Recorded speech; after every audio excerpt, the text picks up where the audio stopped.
Praise Allah Almighty, and I send prayers and blessings upon Prophet Muhammad sallallahu alaihi wasallam, his noble family, righteous companions, and all those that follow them with right guidance until the day of judgment. Ameen. Glory be to you, O Allah. No knowledge have we except that which you have taught us. Indeed, you are the all-knowing, the all-wise. My dear brothers and sisters, Assalamu alaikum wa rahmatullahi wa barakatuh. Very nice to be with you again. Even though it's a little bit hot, but the brothers were kind enough to put the aircon on maximum. So then inshallah I'll sweat less, bi'idhnillah. Unless the topic becomes a little bit hot and then you start getting hot again.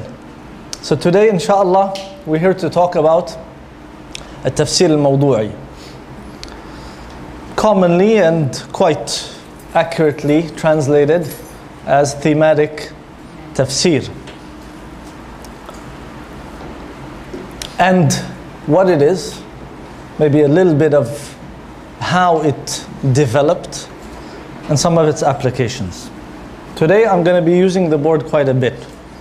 So I think if you have a pencil and paper, it will help you. It will be helpful for you because we're going to be doing a lot of classifications and categorizations. So it might be kind of academic in that sense. So try to stay focused, otherwise you might get a little bit lost. First of all, how many different types of tafsir are there?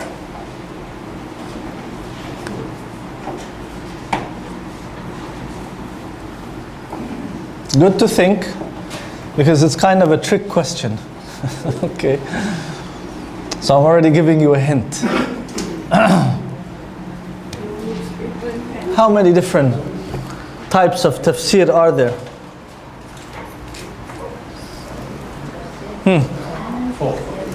Four. Oh, mashallah.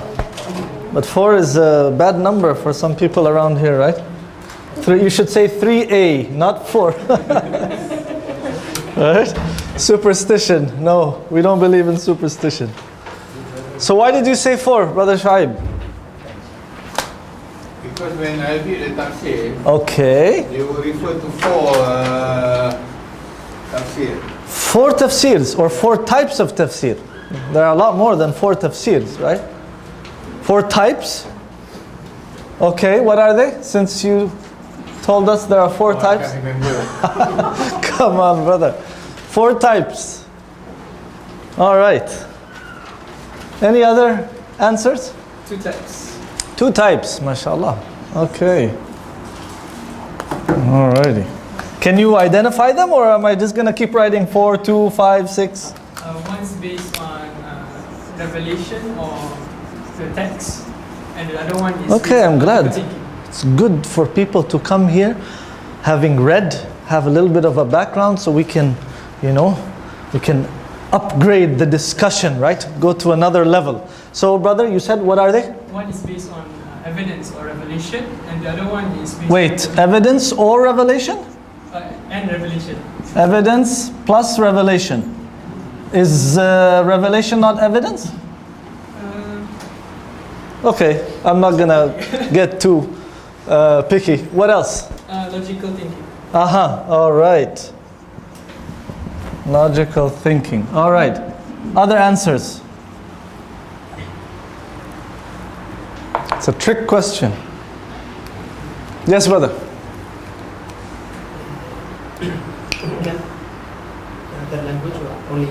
Go ahead, I'll translate. If you're speaking in Arabic. If you speak in French, I won't understand anyway. Or in Mandarin. Go ahead. Riwaya, diraya, ishara. Okay, so now he says 3 types. And he called it riwaya, diraya, ishara. Okay.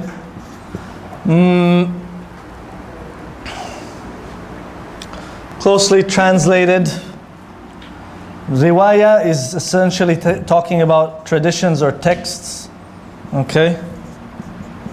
Diraya is similar to logical thinking and reasoning. Okay, that you mentioned here. Okay, so we might put it here. And ishara would be maybe most closely translated as anagogy. Whatever that means.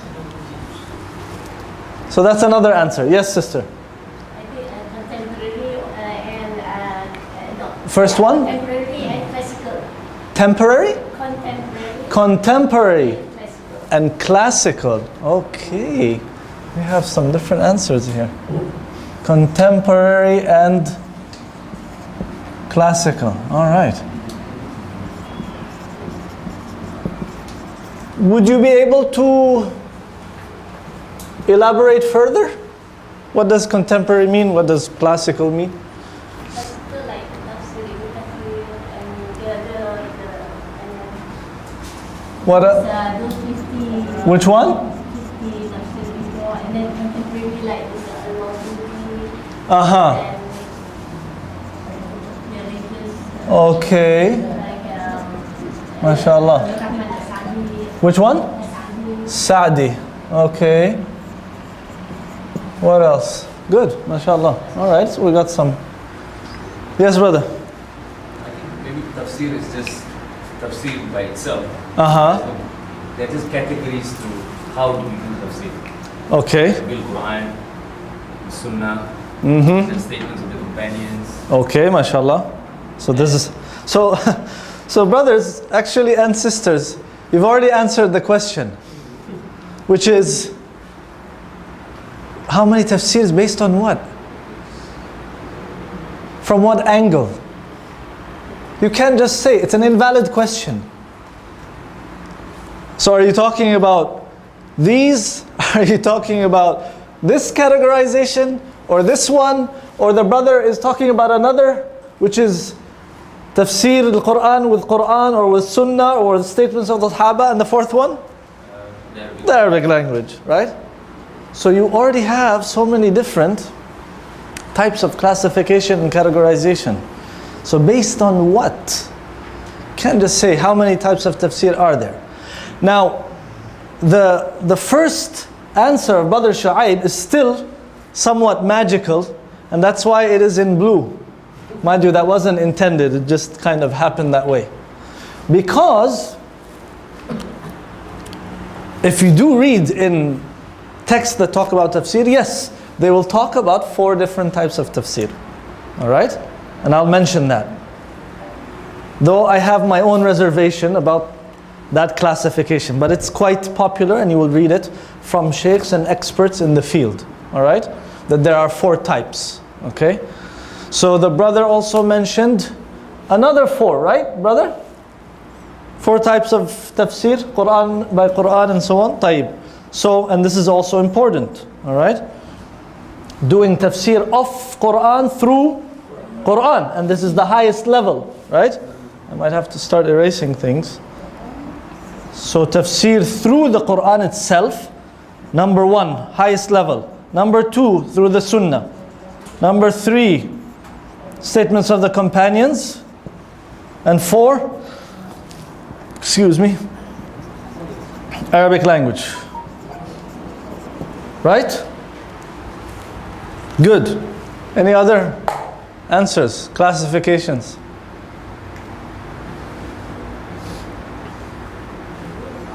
I'm going to erase this, so if you want to write it, you have a minute or 2 to write it.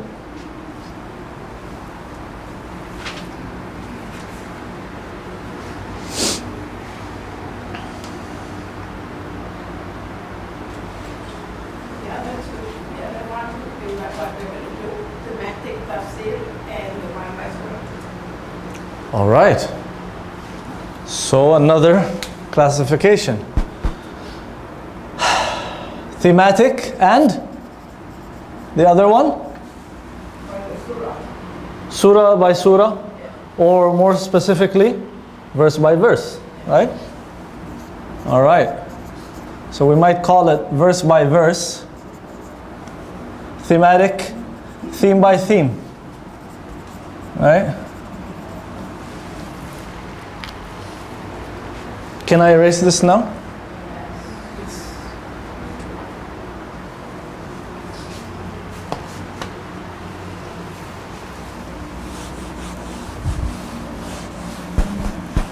طيب. Or maybe I'll do it in steps. So, what about now? One thing I erased, the brother mentioned. I think you mentioned it, brother.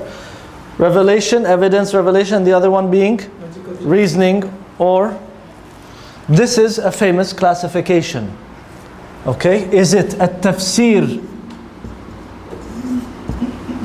bil ma'thur, right, or tafsir bil ra'i? Very famous, okay, and important. And there's a whole discussion and debate, okay, about it. But in my opinion, and I kind of expounded this in an article that I published in a journal. There's no contradiction between the two, actually. And there's a very interesting way of doing it through Tafsir al-Tabari itself, which is the ultimate when it comes to Tafsir bil-Ma'thur, right? Imam al-Mufassirin, Imam al-Tabari. طيب. That being said, then the other type of classification that you will read about is that, is it tafsir through simple going back to the traditions and the texts? Is it tafsir which focuses on fiqh? Is it a tafsir which focuses on language? This is another common classification also. Okay, so we might call that, now I'm going to erase some more. We might call that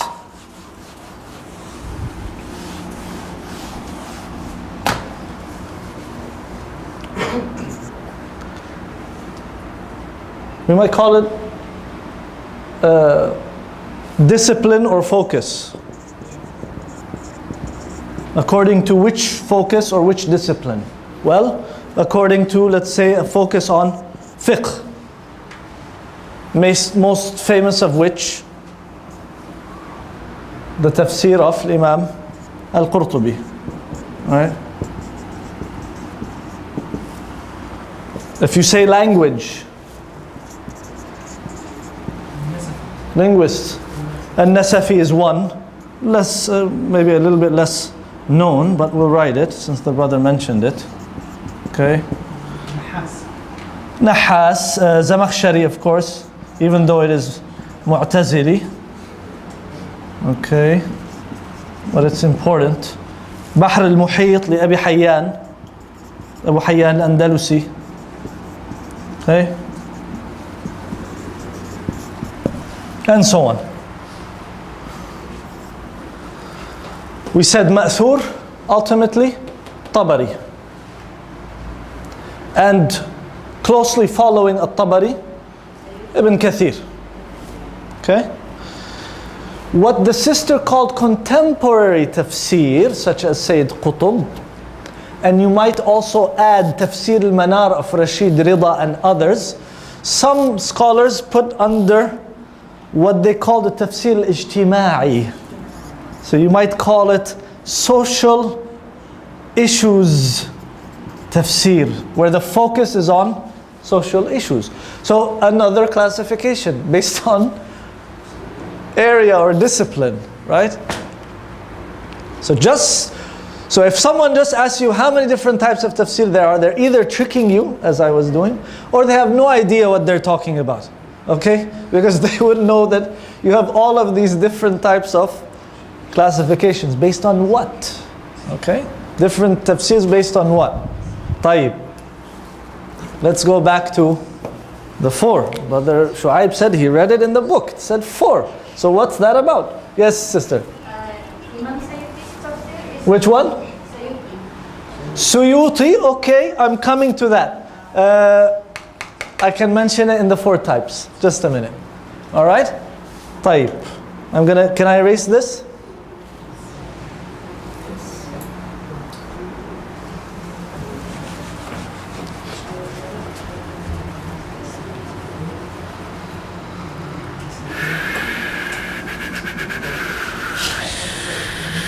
Is my handwriting legible or it's okay? It's manageable? I can write better, but then it would take more time. طيب. Now,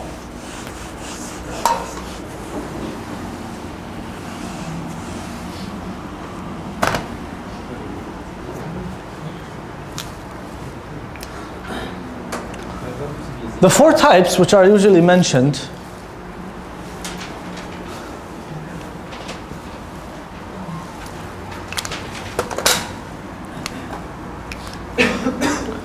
al-ijmali or general tafsir,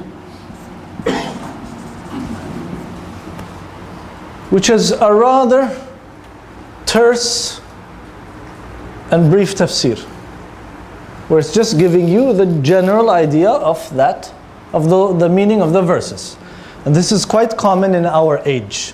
So you have a lot of these short tafsirs, and a lot of times it's just in the margin, right? So that while you're reading, you can get the general meaning.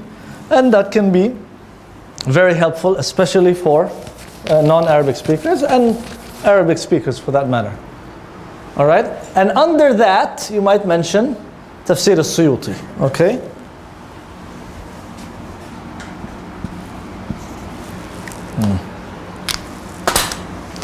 Suyuti and his Shaykh, right? Imam al-Mahalli, al-Jalalain, Tafsir al-Jalalain, quite general, usually mentioned under there. طيب. And a sister mentioned as-Sa'di. That's also fairly brief, okay, giving you the, even though, keep in mind, some of this is ijtihadi, so there may be differences of opinion. Someone else might say, no, Sa'di, we have to put in this category rather than this one, and so on, all right? But the first one we said is the general, all right? The ijmali. The second one being at-tahlili, analytical tafsir, under which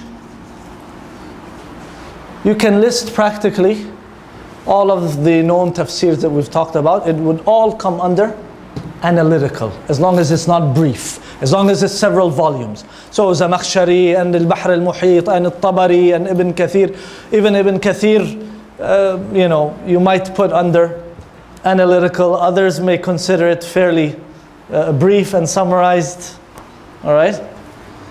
But most of those tafsirs that are several volumes, you would put under analytical tafsir. By far the largest category, okay? But then you have, again, the four that Brother Shu'aib mentioned to us, but he didn't want to give us the rest, kept it to himself. Comparative, okay? Muqaran, all right? And in comparative, the mufassir would bring the other opinions of other scholars and compare, and most probably choose what they believe is most correct.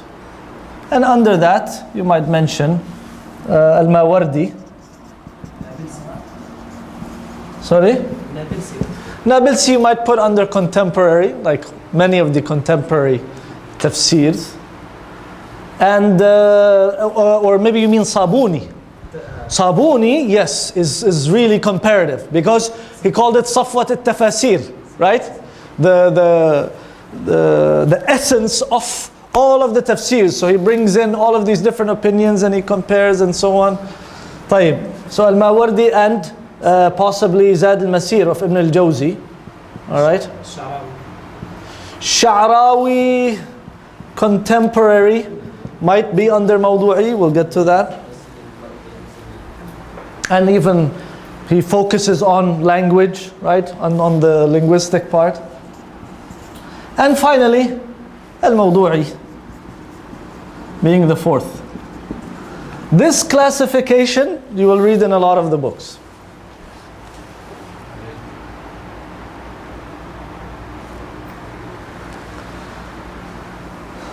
If we look at it more closely, just in terms of how we are approaching the text,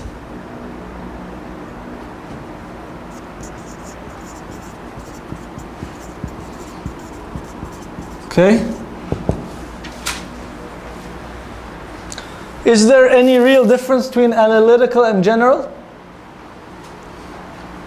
Not really.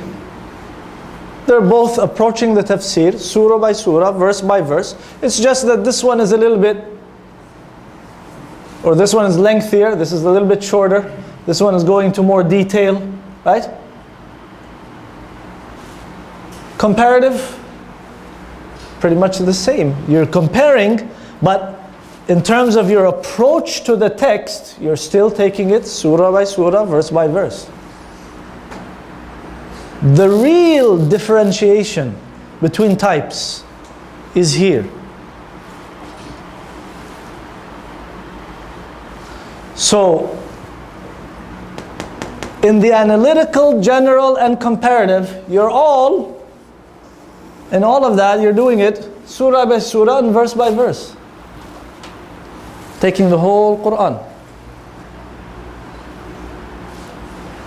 Can that be in any way compared to thematic? Completely different. So that is the real differentiation here. Al-Mawdui, where you are approaching the Quran by themes, by topics, and verse by verse, under which actually you can put 1, 2, and 3. So if you wanted to be really precise, we might say this is the ultimate differentiation. This is a completely different way of doing tafsir, where you're approaching the topics, you're approaching the text through its themes and topics, not verse by verse. And that has certain manifestations, as we'll see.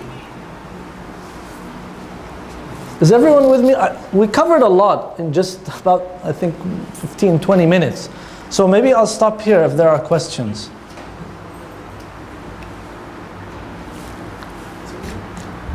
Yes, sister. Who would you then classify under thematic? Which one? I'm getting there. Oh, this is just, now I came to the thematic. Now we're going to start with thematic. But from what we've already covered, did I get the point across?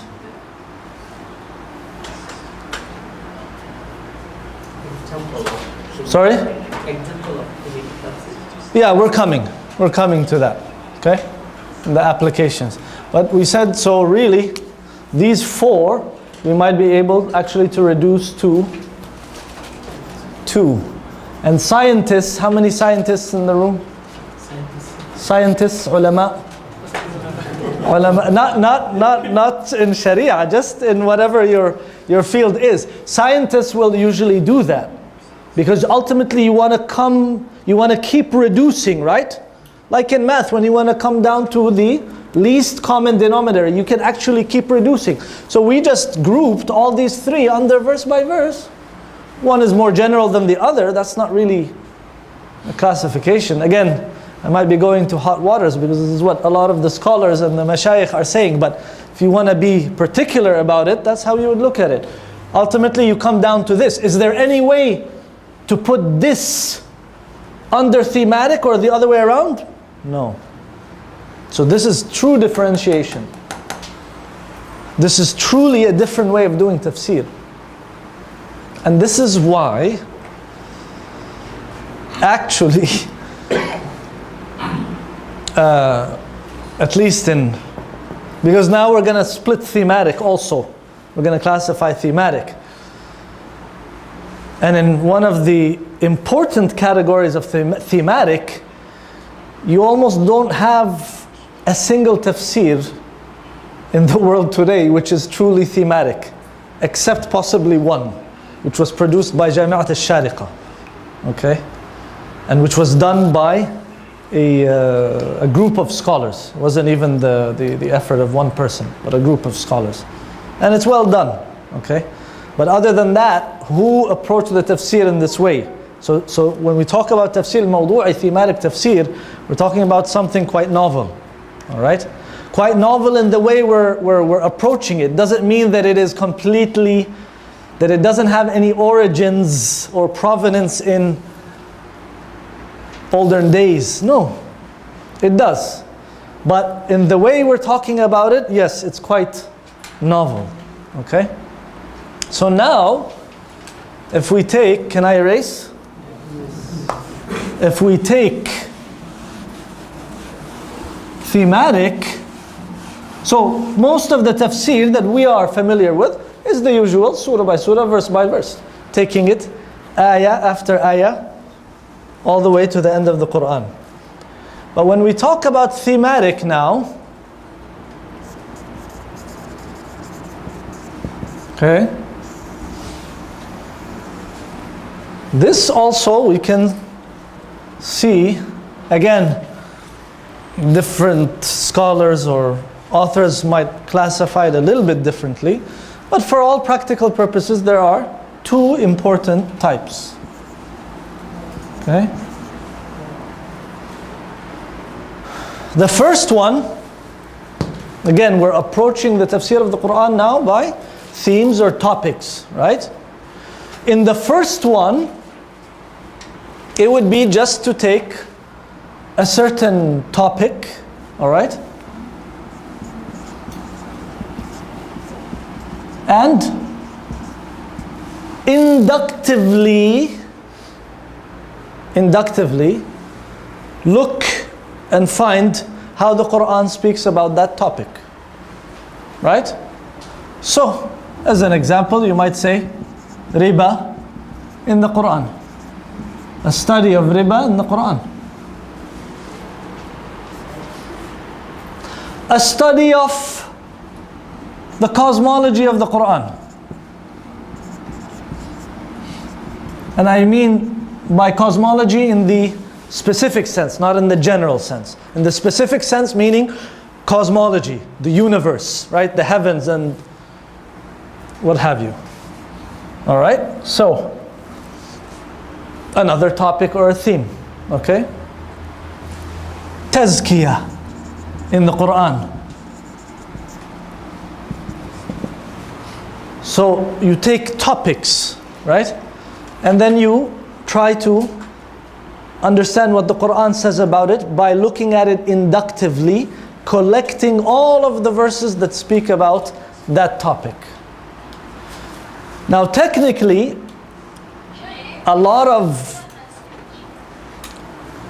regular books and even khutbahs are actually a type of tafsir al-Mawdui. So when you have a book talking about the cosmology of the Quran or riba or something else, okay, family law in the Quran, whatever it may be, this is a type of tafsir mawdu'i, because they're not taking the Quran verse by verse, they're making the topic the focus and then coming down and finding everything on that topic from the Quran, and then even more so from the Sunnah as well, and maybe the sayings of scholars. So then it would be quite an elaborate study, right? So this is actually a form of tafsir mawdu'i. Or in a khutbah, depending on where you are. Here, here it's quite typical. In a lot of the Muslim countries, the khutbah doesn't go beyond maybe 20 minutes, half an hour. But for instance, in Egypt, sometimes the khutbah goes 45 minutes. 50 minutes, 1 hour. You can cover a lot of ground, right? So the khatib might cover a whole topic. So this may also be similar to a tafsir mawdu'i, or at least this type of tafsir mawdu'i. So this there is plenty of. And actually a lot of the postgraduate research done in universities, in the departments of Quran and Sunnah, are doing things like this. One of the types of a tafsir mawdu'i, where they take a certain topic and they study it inductively throughout the Quran. Okay, بالاستقراء. So many of these, and you have a lot of good research being done. And they'll pick a certain thing, sometimes quite specific, and they'll study it throughout the Quran. So this is a type of tafsir mawdu'i. Then what about the second type? Seemingly a little bit more elusive. If this is tafsir mawdu'i, or one type, what's the other? How would we do that? By surah, What's that? by chapter. By chapter, how? The overall view of the chapter, you know, Okay, mashallah. and then Something like that, right? In other words, again, there's some similarity with verse by verse, right? Because then you're taking it surah by surah, but your focus is not so much to do tafsir of every single ayah and every single word, but you're looking for common themes, right? Topics, right?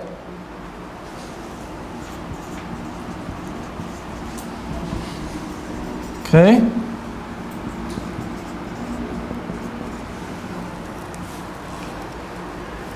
You're looking for some grand idea or theme that this surah is talking about.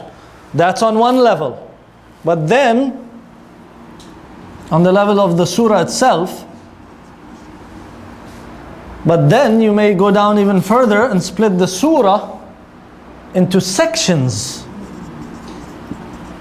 Because we see that in the Quran as well. Right? And it doesn't have to be that long. It can be a 10-page surah. Al-Anbiya, Al-Hajj. And you'll find sections. You'll almost find that there's a section talking about maybe something related to fiqh. And then another section, and you might be able to group again those verses talking about tawheed. Right? And so on. So there again, you're not really focusing on every single verse and every single word, but you're kind of grouping it into themes and topics. Okay? And this is quite novel.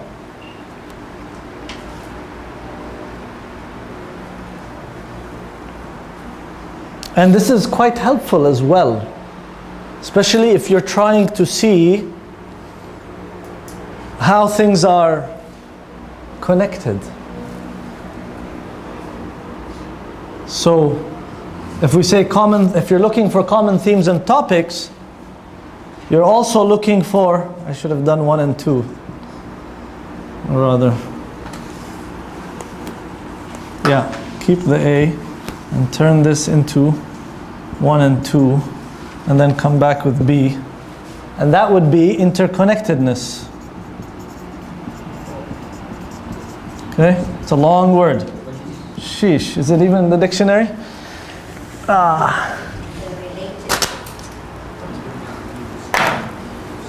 they're related. That they are interconnected. You're looking for the connections. So if I am able to identify a group of verses here that are talking about fiqh, and then there is a group of verses talking about tawheed, how was that transition made? How are they connected? Why was there a section talking about fiqh and then it switched to tawheed? As an example, okay? Sometimes may not even be a section.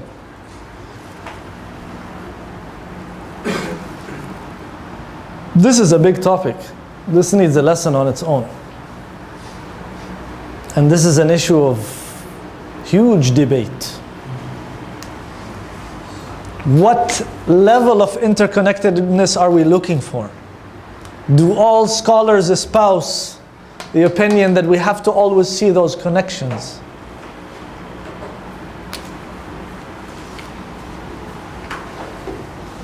Remind me to come back to this if I have time. So here, In this type of tafsir mawdu'i, we're looking for that grand theme, okay? That string that seems to bring everything together in the surah. String theory in math, is that what it's about? Any mathematicians? String theory? The theory of everything supposedly.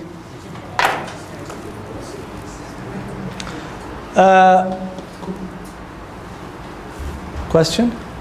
Yes, bro. Sabab al-nuzul.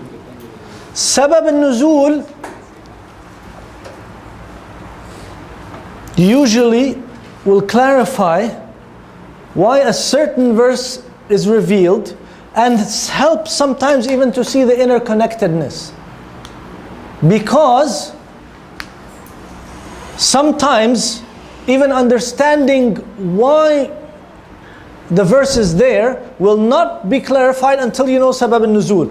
So if it's authentic about why that was revealed, it clears everything up.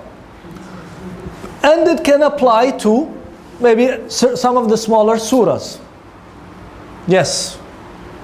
And that is also one of the foci being, what's foci?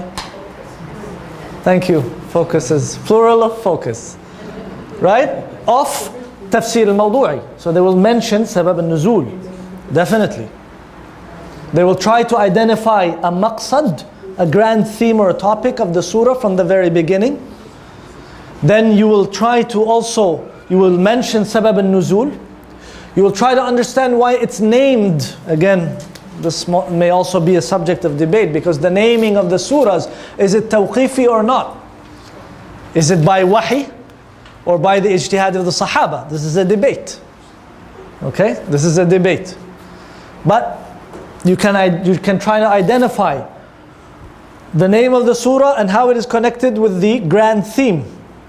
And then, when you're able to when you try to group the different verses into sections, then you have to connect each of these sections to that grand theme. How is it connected and how does it serve the grand theme of the surah? Right? Furthermore, you would try to see the interconnectedness, al-munasaba. In Arabic, it's called ilm al-munasaba. Interconnectedness, sorry? Munasaba? What does munasaba mean, Malay? Sorry? Reasonable. Okay, munasib. Munasib means reasonable. One of the meanings. That's true. Good, mashallah. Munasaba also means occasion. But when we talk about munasaba here, we're talking about how a section is connected or coherent with the next one. And even amongst the verses themselves, the interconnectedness between them and how they are interrelated, right? So that would also be, you would do that for the surah. How is this surah interrelated or connected with the previous one and with the next one? And then you would do it with the different sections, and then you would do it with the verses. Needless to say, there's a lot of ijtihad here. And you actually have some of these Qur'ans now that are printed with the colors. Have you seen that? Yeah. Colored sections, right? Is this wahi, black and white? No.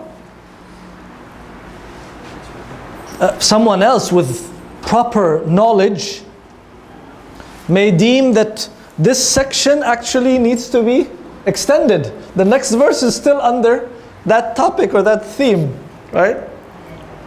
So needless to say, there's ijtihad here as well. These colored Qur'ans can be helpful, but at times they can be a little bit problematic, especially if the groupings are not accurately done. All right?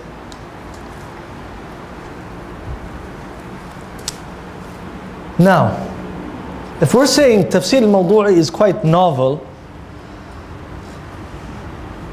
is it something that is completely new in the sense that it is like bid'ah? Did the Sahaba ever do Tafsir Mawdu'i, thematic Tafsir? The brother, I think you mentioned, 4 types. Tafsir of the Quran through the Quran, Sunnah, Sahaba, Sahabat, you guys say that? And Arabic language. I'll just put language. You're not going to do tafsir with Spanish. Obviously Arabic, right? Language, khalas. The language of the Quran. طيب. As you know, ridiculous and absurd as it seems, there are people who are doing their tafsir of the Quran without knowing the Arabic language, based on their own. So that's quite absurd. When you do tafsir of the Quran through the Quran, you're already on the road to a tafsir al-Mawdu'i. Because you are trying to understand a certain verse of the Quran, talking about something, a topic, you're trying to understand it through another verse of the Quran. So actually doing tafsir of the Quran through the Quran, again, the highest level, is already one of the types of tafsir al-Mawdu'i. Okay?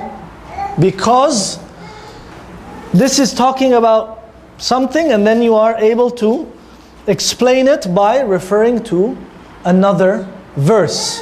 So there, and this verse need not be immediately after or before this verse. This is a verse somewhere else, but they're connected because they're talking about something central between them. Clear? Yes, brother. What is Mawdui? What is Mawdu' in Arabic? You mean as a definition? Is it thematic? Or is it Mawdu' in Arabic has different meanings. One of them is topic. Okay? And more accurately, when we talk about tafsir, we would call it a theme. Okay? I mean, if you translate, in some places when you talk about mawdu'i, okay, topical is not the right interpretation or translation. So you talk about a theme. Mawdu' also has different meanings. Mawdu' is something that is put, because wada'a, yada'u is to put. So mawdu' is really bad when it comes to the science of hadith. Right? We're in tafsir, we're not in hadith. Because in hadith, brother, mawdu' is worse than da'if. Mawdu' is totally fabricated, right? Someone put it, right, as a lie against the Prophet sallallahu alaihi wasallam. Obviously, that's not what we are talking about here. Where was I going before that? Yes. So, verse by verse, the famous verse that was explained by the Prophet ﷺ, which the Sahaba found difficult to understand, in Surah Al-An'am, right? الذين آمنوا ولم يلبسوا إيمانهم بظلم أولئك لهم الأمن وهم مهتدون, right? So, those who believe and do not adulterate their iman through any form of dhulm, usually understood as oppression or injustice. The Sahaba understood who will not adulterate their iman with any type of injustice at all. We all, iman goes up and down, as we know. We, at one point we feel our iman is up, others we feel it's down. We all sin. So the Sahaba went to the Prophet ﷺ and they said, "Oh Rasulullah, who will not adulterate or corrupt their iman through any type of dhulm?" Because أُولَٰئِكَ لَهُمُ الْأَمْنِ, those who do not adulterate their iman with any type of dhulm, they are the ones who will have security and they are the guided ones. They want to be the guided ones. But we all sin, we all have our issues. So the Prophet ﷺ calmed them down and he said, "No, it is not what you understood it to be. It is not dhulm or in any type of injustice." So then he mentioned the other ayah. He's doing tafsir of the Quran through the Quran. And then he mentioned the saying of Luqman al-Hakim, right? When he was advising his brother, his son, and he said to him, "Inna shirka la dhulmun azim." Shirk is truly what? Dhulmun azim. Great dhulm. So in other words, the ayah of Surah Al-An'am means those who believe and do not adulterate their iman with any shirk. Then they were comforted, they were at peace. That we can do, insha'Allah. We can believe completely without any shirk. But to believe without any sin or any dhulm, that's a different story. So this is tafsir of the Quran through the Quran, the highest level, right? Because Luqman was telling his son, "Inna shirka la dhulmun azim." Shirk is a great injustice, right? And this is the greatest injustice against your Lord. So that in itself, the Prophet ﷺ is doing the tafsir that is usually given as the example of tafsir al-Quran bil-Quran. And as tafsir al-Quran bil-Quran can be related to thematic tafsir, so we can say that this is something that started quite early. And that's why most scholars or authors, when they talk about tafsir Mawdui, they give this as this example. Okay? That it had its beginnings then. Apart from the fact that when we talked about, it's erased now, when we talked about the two types of tafsir Mawdui, now you have a million different types in your head. We talk about two different types of tafsir Mawdui. This is the second one, right? Where you're taking the Quran, but your focus, even though you're kind of going verse by verse, or rather section by section, surah by surah, you're focusing on the themes and the topics. The first one was what? Where you just take a single topic and you talk about it from the Quranic perspective. Right? So in that first sense, that first one that we talked about, actually a lot of what was written by scholars, early scholars, okay, was under this one, a topic in the Quran, a certain topic in the Quran. So scholars, for instance, especially scholars of Quranic sciences, you have a book called Al-Nasikh wal-Mansukh fil Quran. So he's focusing on what? Al-Nasikh wal-Mansukh, abrogation, right? The phenomenon of abrogation in the Quran. So he's taking a topic and he's looking at it and he's studying it inductively in the Quran. So this is already a type of tafsir Mawdu'i according to this first type that we mentioned. Okay? But this is the one that is quite novel. But it is just to show you that tafsir Mawdu'i is not just something that kind of popped out of nowhere in the 20th century. Because we might say that the real beginnings of tafsir Mawdu'i is somewhere in the 1970s. So it didn't just pop up then. There were precursors, right? But mainly to the first type. But this second type is quite novel. But then you might say, on the other hand, when we talked about interconnectedness, interrelation, al-munasaba, relevance, how this is relevant to that, how this verse is relevant to the next, how this section is relevant to the next, right?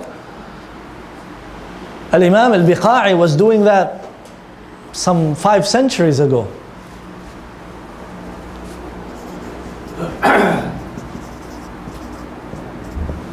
One of the most important tafseers when it comes to this, al-munasaba.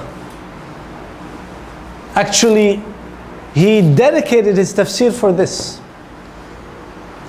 To understand the connections, the relevance of this chapter to the next, of this verse to the next, of this section to the next. Why did this come after this?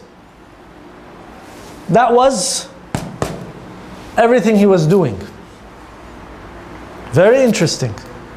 And that's why it made waves at the time, and some scholars actually criticized him for it. Biqa'i.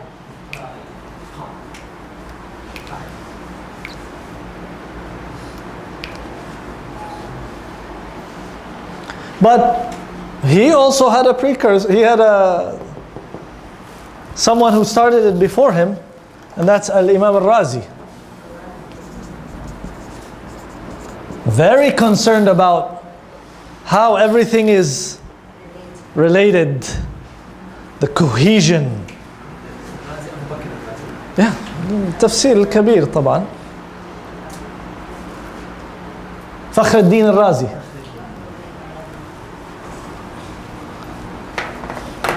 And he mentioned specifically that a lot of the i'jaz of the Quran and the nuances of the Quran are in this, في المناسبة. So these are 2 big names.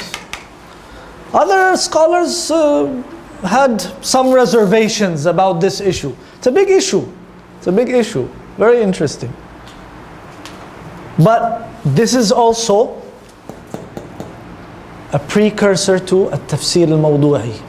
He's trying to see the themes, the connections, right? The relevance. So, precursors as well to the Tafseer al-Mawdui. Do I have much time? Should I end here or should I continue for another few minutes? You can continue. What is it? You can continue. I can continue? 10, 15 minutes. 10 minutes. I see it's coming down slowly. 5 minutes. All right. So,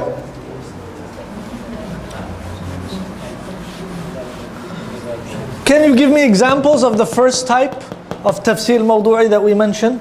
A topic that was extensively studied according to the Quranic perspective that you might have read or come across, books, talks. Ihya Ulum al-Din. How? He mentioned topic by topic. First Aqidah, then he mentioned all verses regarding Aqidah. Okay. Then Tahara, then Salah, then until he go to the Tazkiyah, Akhlaq. Also Madaj al-Salikin, Ibn Qayyim also something. I mean, again, yeah, a lot of the books, they're taking something. Obviously, they're gonna bring the evidence from the Quran, but then they also bring the evidence from the Sunnah and so on. But from a modern perspective, have you come across books talking about a specific topic and then studying it throughout the Quran? Anything? No? Which, as we said, is the first type of Tafseer al-Mawdui. No? There are a lot. Yeah. But it just doesn't come to mind now. Muhammad Fadl Abbas. He has book for these things. Okay. I need to remember his name. Okay. So yeah, there's plenty of that, right? There's plenty of that. طيب. So what if we wanted to do, maybe the first type is easier for now. So if we want to look at a topic, a theme, and we want to do tafsir mawdu'i. في علوم القرآن. علوم القرآن, the sciences of the Quran, as I said, yeah, it's one of the sciences of the Quran, and then they are looking at it throughout the Quran. This is kind of like the beginnings of tafsir mawdu'i. And there are plenty of books that were written about علوم القرآن, whether it's الإتقان السيوطي or البرهان الزركشي and others. Yeah. So why don't you choose or I choose a topic? Jihad. What's that, brother? Jihad. Jihad, okay. And then we try to look at it in a thematic style, right? So you said jihad, shall we do jihad? Just make sure the mics are off. Okay. Is it very sensitive? No, don't worry, brother. Up to you. We can do that. One of the ones I thought of was maybe fitra. To look at fitra. Okay, we can quickly kind of do that. Another one might be Social ethics. social ethics. Yes. Okay, yeah, all right. Something like that also. Tawheed, right? Tawheed is quite big, yeah. You might need to Modesty. specify it more. Which one? Modesty. Modesty? Okay. There is one very interesting topic, Which one? polygamy. Polygamy. Allahu Akbar. All right. Sister, you have some work to do. Polygamy, huh? Okay. Polygamy in the Quran only? What else? Da'wah. Yeah, definitely. Okay. All of these things we can. So let's choose one and just try to quickly do some tafsir mawdu'i. Which one? Da'wah. Uh-huh. Do you agree? This Any other? methodology of that. Methodology of da'wah? Okay. It's not going to be that easy, by the way. So you might want to choose a simpler one. Huh? Fitra? Fitra? Okay. Fitra? Okay. طيب. So fitra. So how would we look at fitra now? So obviously we have to look at the Quran inductively. We need to collect all of the ayahs that talk about fitra in the Quran, right? Do we have huffaz here? Huffaz? No huffaz? Subhanallah. Huh? Oh, only Ali. Okay, so Ali will help us inshallah. طيب. So what do we have? Fitra. Yalla brothers. Fitrat Allah. MashaAllah.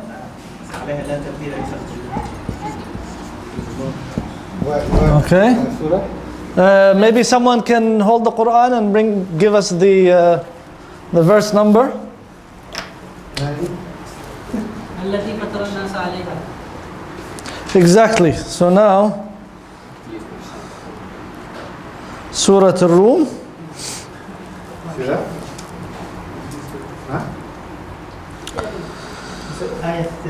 فأقم وجهك 30. Al-Rum 30. Okay. فأقم وجهك للدين حنيفا فطرة الله. You can write it. It's تاء مبسوطة هنا. فطرة الله التي فطر الناس عليها. Right? Okay. So Allah subhanahu wa ta'ala commands the Prophet sallallahu alaihi wasallam, direct yourself, your face to the religion in a straight manner, in a pure manner. Fitrat Allah, the fitrah of Allah, that Allah subhanahu wa ta'ala created all people in. لا تبديل لخلق الله.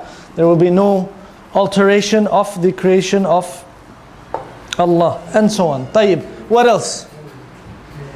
So clearly we're gonna be mentioning direct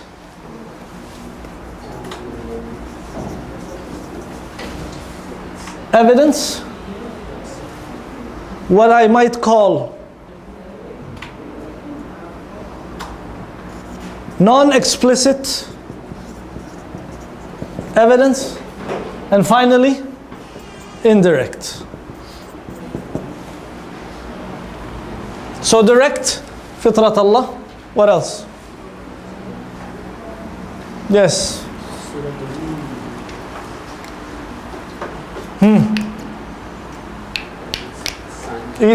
Easy now. You just put it in the search bar, right? But before there was a search bar, the scholars would do it on their own. They were the search. The search was in their heads, right? But now we just put the search and we see wherever there's the word fitra. By the way, this is problematic. You know why? Because you started having people who are not experts in the Quran, but with the push of a button will be able to get all of this, and then they start theorizing and making all kinds of connections which are not always correct, because they were just doing it through the search. And then they build a grand theory, and then they realize, oh wait, there are more verses, but the search didn't give it to me, right? Because he searched only the word fitra, let's say, but it's also, you'll also find it in a slightly different form. This created problems.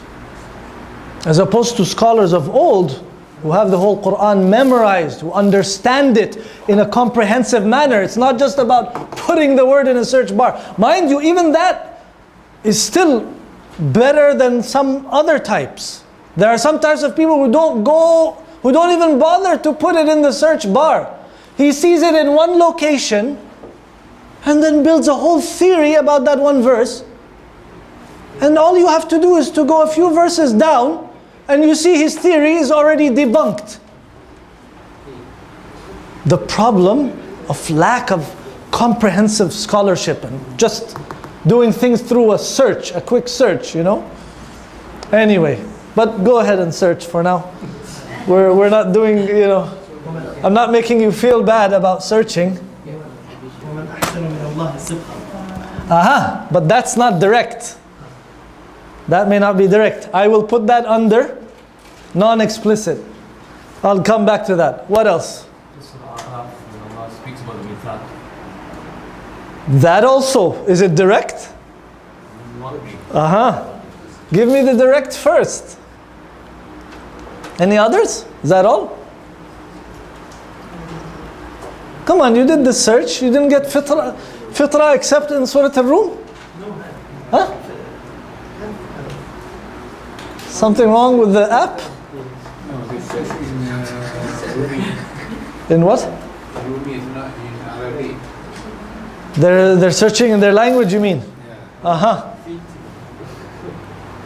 Other things about fitra?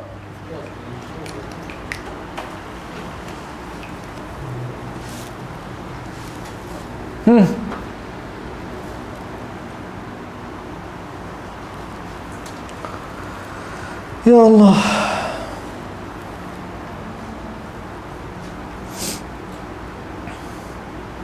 What about all of the verses where Allah talks about that He is the one who performed the act of fatara? Because He is al-fatir, right? What does al-fatir mean? Is it related to fitra?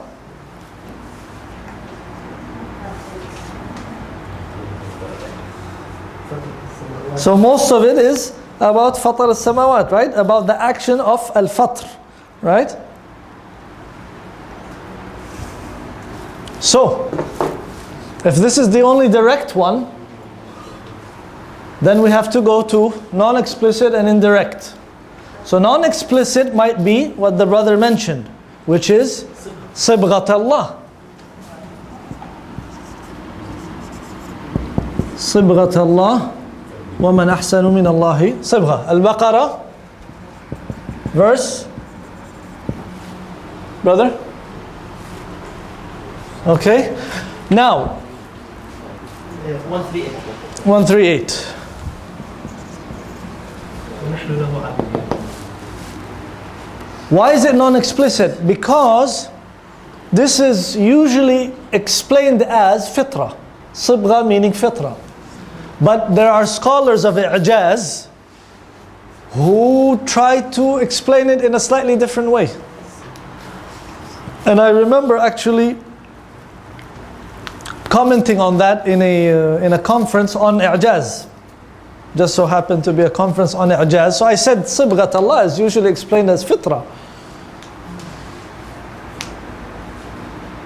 So this would be, again, this is how it's usually explained. It's not actually the word fitra, but we might put it under the non-explicit.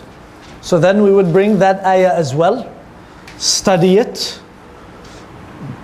look at the tafseer of that ayah in the different tafsir, right? Indirect, the brother mentioned the ayah of Al-A'raf, right? Min Bani Adam 172, huh? Al-A'raf.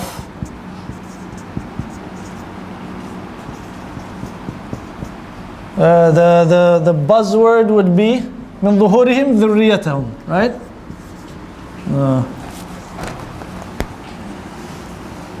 من ظهورهم ذريتهم, right? That's the ayah, brother? Yes, that's the one. طيب. Meaning, this is a reference to when Allah subhanahu wa ta'ala collected all human beings before we were actually created, right? And Allah subhanahu wa ta'ala took a pledge from all humanity. Alastu bi rabbikum? Am I not your Lord? And we all replied in the affirmative. Meaning, this seems to also refer to some kind of an initial pure state. And in that way, it is related to fitrah. But that's indirect, right? That's not fitrah. That's not, because fitrah starts when we were created. That was before, right? ومن يرغب عن ملة إبراهيم إلا من سفه نفسه. So again, the focus there is Millat Ibrahim, right? Millat Ibrahim. But then if you bring Millat Ibrahim, you're kind of expanding it, right? You're talking about Al-Hanifiyya. That you would bring if the topic was Al-Hanifiyya As-Samha, right? Then you would bring those verses, Millat Ibrahim, and there are many, right?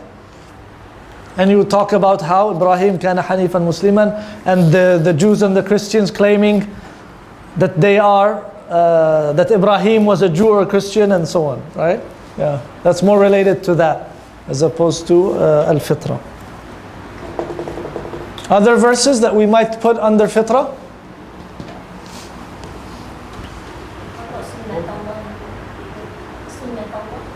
Sunnat Allah, the Sunan of Allah, different topic. Another beautiful topic that you can study in the Quran as part of Tafseer Mawdui. And there are books on that. And they're quite new. Sunan Allah fil Kawn.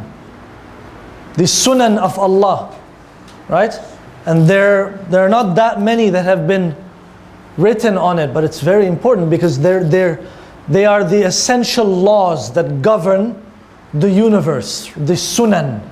And how would we be able to extract that from the Quran? That would be a great topic for a Tafsir Mawdui. A Sunan al-Kawniyya. Right? Okay, so we have 3 verses right now. Then you would do a detailed tafsir of these verses, right? Compare and contrast. Try to get everything you can. And in this way you are. And then you might find others, obviously. But this is the methodology of doing it. You see? And about the thematic index of the whole Quran? There are some indexes now. There are some indexes, and they could be helpful, of course. Of course.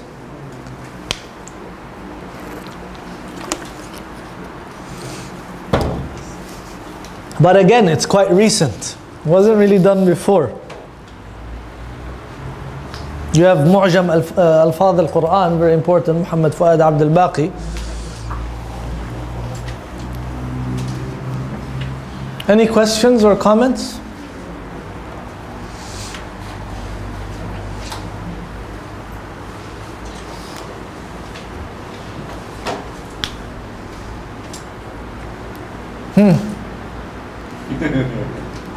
I think, yeah. Still internalizing it all. Because we will get used to the tafsir on verse by verse. So our Right. our series will goes on based on the common themes. Right? Again, brother, what?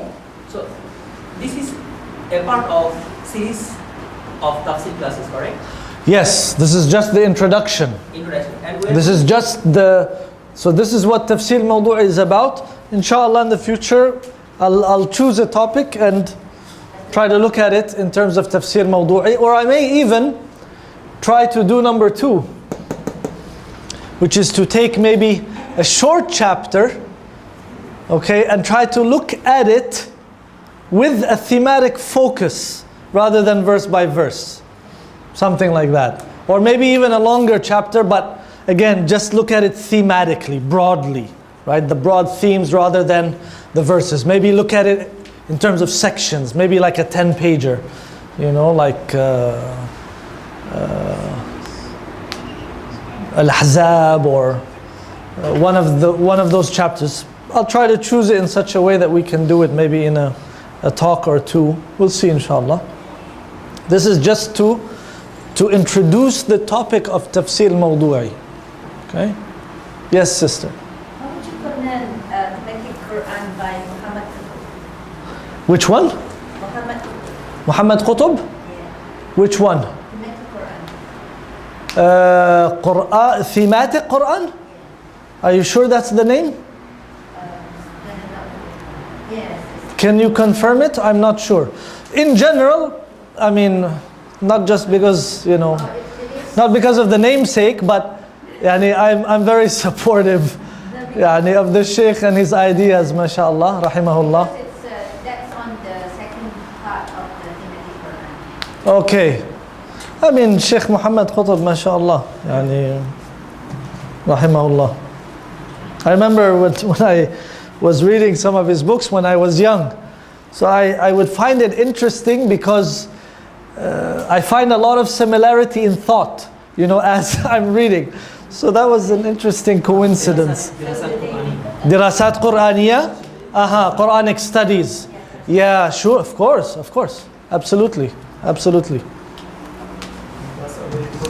An-Nafs fil Quran.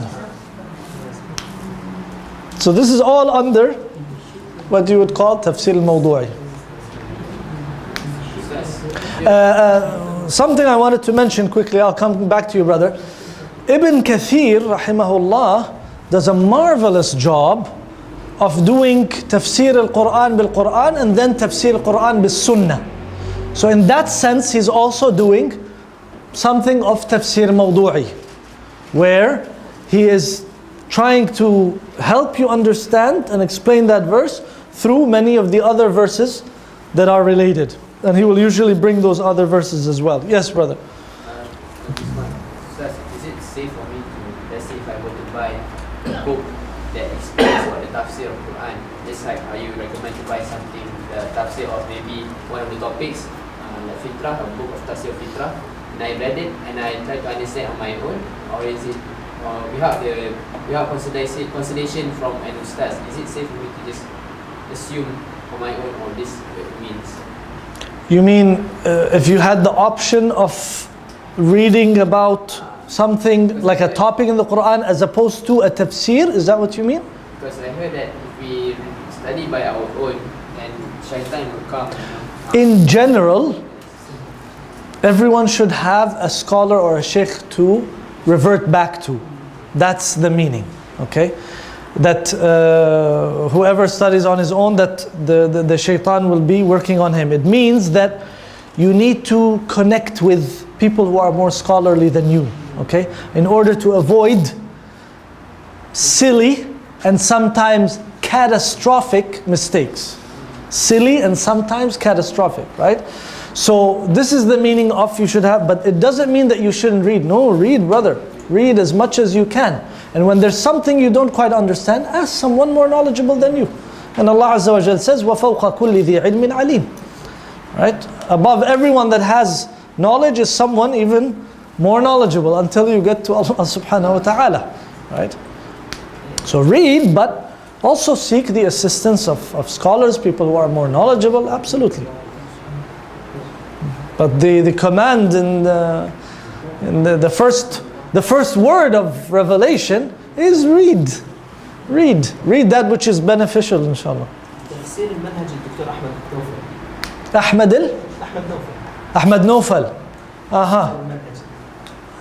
Also, essentially, yeah? 6 volumes. 6 chapter. This 6 أجزاء. volumes. Yeah, مجلدات. نعم. فهذا أيضا يعني في التفسير الموضوعي. نعم. He's giving till now. He's doing it until now. Okay, mashallah. Jordanian scholar. Ahmad Nofal, yes. Hafidhahullah. Also Salah al-Khalidi. Salah al-Khalidi, of course, a big scholar, but he reverts back to his like big sheikh, one of the most famous who actually supervised that project of Jami'at al-Shariqa, and his name is Dr. Mustafa Muslim, Sheikh Mustafa Muslim. So Salah al-Khalidi refers back usually to Mustafa Muslim as his sheikh, or Mustafa Muslim is one of the big names when it comes to Tafseer al-Mawdui, and he was the one who supervised that project as well. And now he also has, I believe, they started another one. So they did, one project was the number 2, where you take the whole Quran and you do tafsir, but from a thematic approach or thematic focus.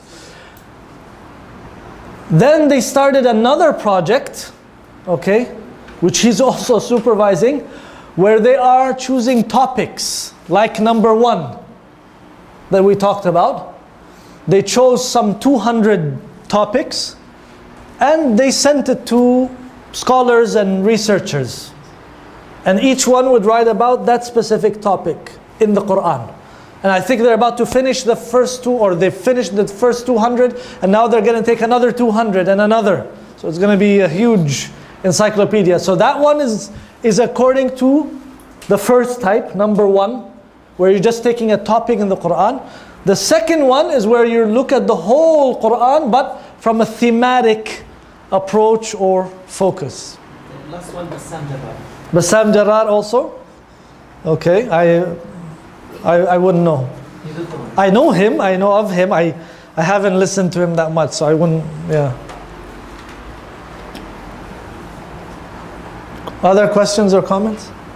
Ustaz, so what's the difference between tafsir and tadabbur? That's another talk, brother. That's another talk altogether. But if I were to put it in simple terms, without too much rationalization and explaining or examples, tafsir is to understand the basic and general meaning of the verse. So, and this is what you get from a lot of these shorter tafsirs. I just want to understand what this verse is saying by understanding what these words mean in the Arabic language and what it means when you put it together. So what does it mean when we say فطرة الله التي فطر الناس عليها لا تبديل لخلق الله? Just to understand the basic meaning. which is kind of done by translation. The translation kind of gives you that basic meaning, just to know what it means, based on the words, based on the language. Okay? When you go beyond that, you're already starting on the road to tadabbur. So actually, in reality, a lot of the tafseers that we have are actually projects in tadabbur, not just tafsir. Tafsir would just be a simple rendering of what that means and a very basic explanation. Like what you see in some of these short tafsir that you see today in the margin, like al-Mukhtasar or al-Muyassar, and just what does this verse actually mean? Is it talking about apples or oranges? Right? Just a basic explanation, right? And then going beyond that, you're starting to go on the path of tadabbur. Eventually reaching the stage where you are talking about the implications of that verse to your life, to your actions, how you would implement. That's the realm of tadabbur. So realm of tadabbur is further down. Just understanding a basic tafsir. Okay? This is an initial stage. Tadabbur comes after that. And actually, that's the raison d'être. That is the ultimate reason for which the Quran was revealed. For tadabbur. Right? As Allah subhanahu wa ta'ala said, كتاب أنزلناه إليك ليدبروا آياته وليتذكر أولو الألباب. Right? كتاب أنزلناه إليك مبارك ليدبروا آياته وليتذكر أولو الألباب. The ultimate reason for the revelation of the Quran is the tadabbur. Not just a basic understanding. No, we need to go beyond. Okay? So a lot of the more modern tafsirs nowadays begin to look at the themes, the connections, the relevance. So a lot of it is actually tadabbur as well when we talk about that. So when you look at, for instance, the tafsir of Sa'id Hawa, a modern tafsir, Abd al-Rahman Habannaka al-Maydani, even Sayyid Qutb, okay? A lot of them are actually looking at it somewhat thematically. Sayyid Qutb goes into that big time, trying to find the grand themes, okay? For each surah. Not only the whole Quran, but also for each surah, for the sections, right? So he goes into that quite a bit, right? One may ask if Tafsir al-Mawdui is, especially in the way we described it, is so novel. Why is that? Why didn't it come about before? And one of the interesting reasons for that is that a tafsir al-Mawdu'i is a form of specialization. How many doctors here? We have doctors. I know we have doctors. Doctors? Don't be shy. You are a doctor? Oh, she's a doctor, mashallah. Medical doctor or professor? Oh, mashallah. Medical doctor doesn't count. It's a form of specialization. And we saw that with the information revolution, right? Everything is becoming specialized. Everyone's talking about the importance of specialization. You know, if you have a major problem or something in your back, you don't go to a GP, right? General practitioner, you're going to go to an expert, someone who's specialized. So even in the medical field, so much less you wouldn't go to a mechanic for him to fix your back, right? You go to a doctor, but not any doctor.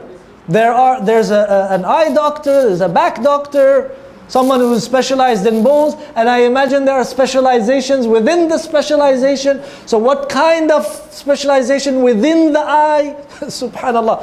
So it's all about specialization nowadays, right? Tafseer Mawdui is something of that sort, where you are taking a specific subject and then you're going a lot deeper into it, right?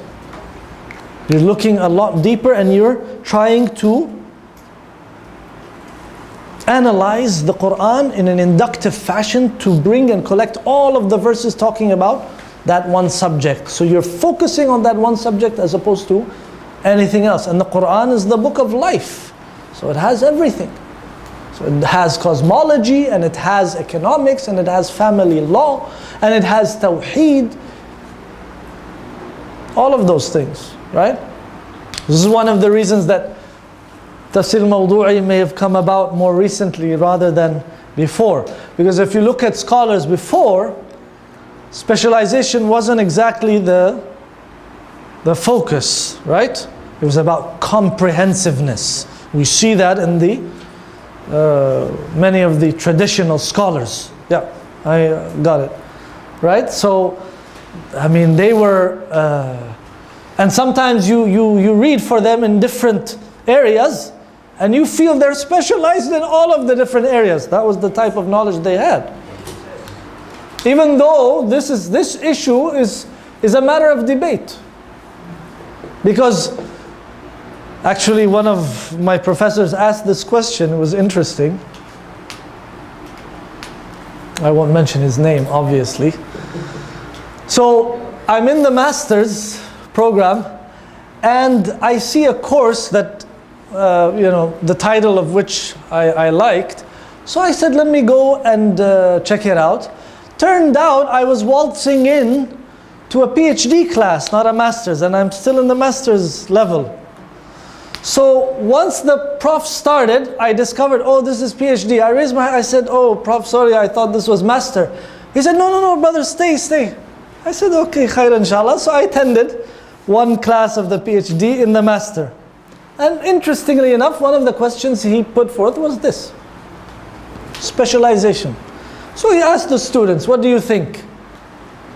Is it all about having comprehensive knowledge or being very specialized? So the students gave their opinions and so on. And they're all PhD students except yours truly. So the prof's opinion was, this is an age of specialization, as we were just mentioning. It's all about specialization. You need to be specialized and so on and so forth. Okay. 2 years later, I'm taking a PhD course with the same professor, and now I'm in the PhD level. And he asked the same question. So everybody gives their opinions. And then he says, no, comprehensive. You have to have comprehensive knowledge. You have to know this and that, and Allahu Akbar. So I went to the prof's office. I said, Prof, you are very unfortunate, because I was in your class when you said he laughed so loud. I said, you said specialization, now you're talking. He said, Shaykh, it's about having comprehensive knowledge. I changed my opinion. I discovered he's a professor, right? So, subhanallah, opinions change sometimes. These things are ijtihadi, it's not black or white, right? Things happened that made him realize that no, you can have comprehensive knowledge. It's not only about just being specialized in one thing. But that's another topic altogether. Barakallahu feekum. اللهم صل وسلم وبارك على نبينا محمد وعلى آله وصحبه أجمعين والحمد لله رب العالمين.